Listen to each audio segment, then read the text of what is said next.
এখন এমন soft spongy perfect vanilla butter cake ঘরেই বানিয়ে ফেলতে পারবেন উইদাউট ওভেন বা উইদাউট ইলেকট্রিক চুলা ছাড়া। কিভাবে করবেন চলেন দেখা যাক। প্রথমে আমরা কেকের ব্যাটারটা তৈরি করে নিচ্ছি। কেকের ব্যাটারের জন্য আমি আজকে 4টা ডিম ইউজ করব।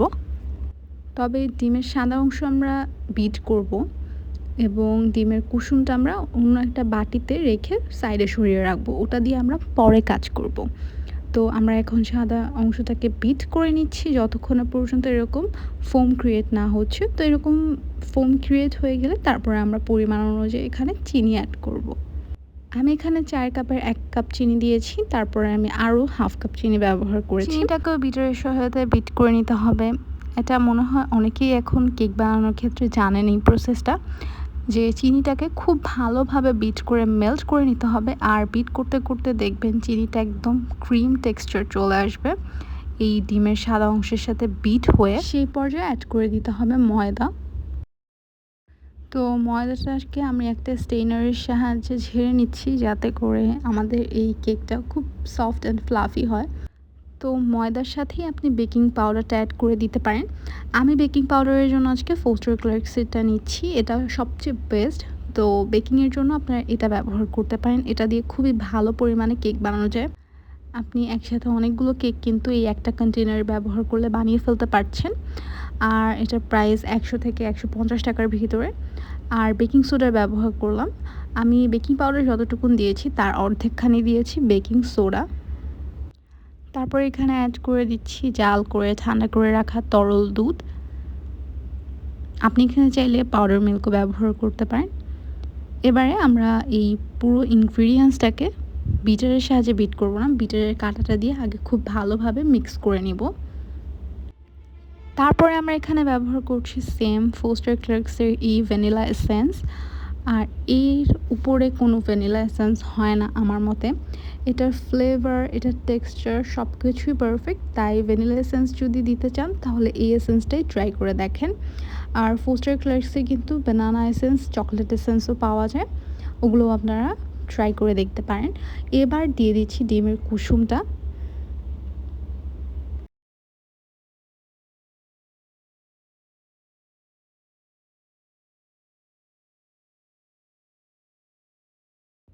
সো যেহেতু বাটার কেক, বাটার তো ব্যবহার করতেই হবে, না হলে কি বাটারের টেক্সচার আসবে?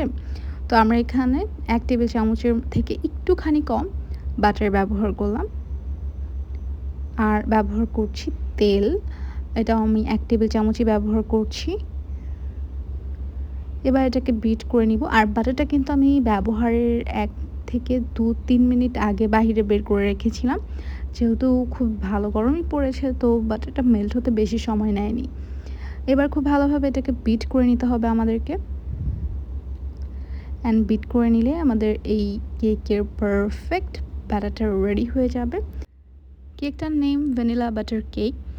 আর এটা বানানোর জন্য আপনি আজকে ব্যবহার করতে পারেন আপনার ওভেন, আপনি ব্যবহার করতে পারেন আপনার ঘরে থাকা ইলেকট্রিক চুলা।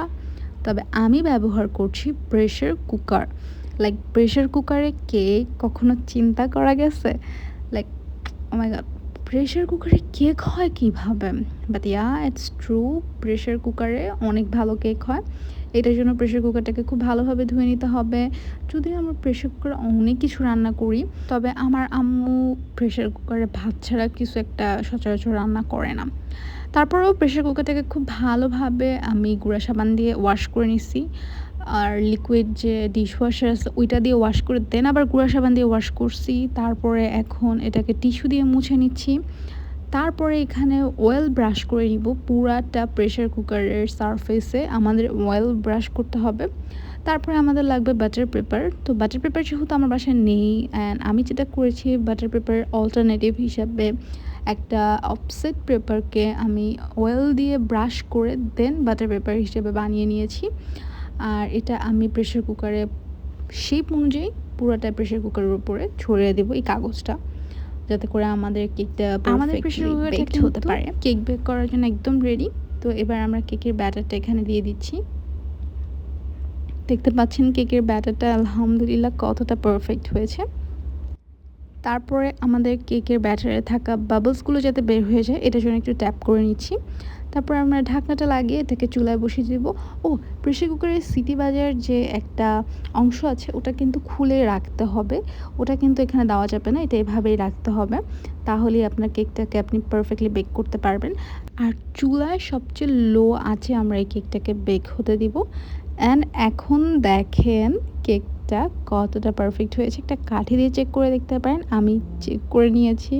এটা খুবই ফ্লাফি হয়েছে। এবার এটা আমরা একটা প্লেটে ট্রান্সফার করে নিচ্ছি। উপর থেকে আমরা বাটার পেপারটাকে তুলে নিব। And that the final result, look at the texture and the out layer, and this cake was looking so perfect. যদিও এটা শেপ পারফেক্ট হয়নি, কারণ আপনি প্রেসার কুকারে একটা জিনিস বসাচ্ছেন, এটার শেপটা এনহ্যান্স করা একটু টাফ। আর তারপরেও এই জিনিসটা কিন্তু দেখতে পাচ্ছেন কতটা সফট হয়েছে, কতটা স্পঞ্জি, কতটা ফ্লাফি হয়েছে।